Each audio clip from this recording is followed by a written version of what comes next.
खुदावंद एक एक की आवाज को पहचानता है। कोई ऐसी आवाज नहीं है जो नहीं पहचान सकता जब आप उसे पुकारते हैं। आप मसीह में हो, आप मसीह में नहीं हो, वो आपकी आवाज को पहचानता है। जब आप मसीह में नहीं हो, जब आप उस आवाज को पुकारते हैं, वो फौरन आता है आपको बचाने के लिए।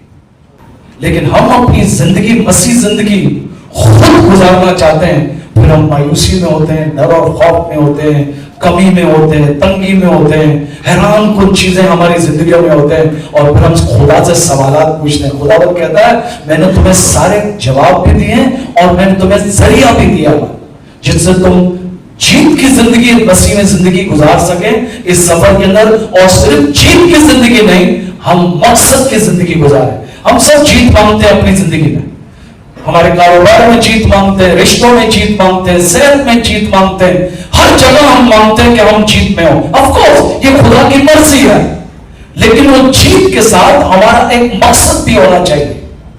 अगर हमारे पास वो मकसद नहीं हो, वो जीत का कोई फायदा नहीं। हमारी गलों में मेडल्स हो, हमारी जिंदगियों में बड़े बड़े कप्स हो, वो कोई फायदा नहीं, एक दिन वो जंग खा जाएगा।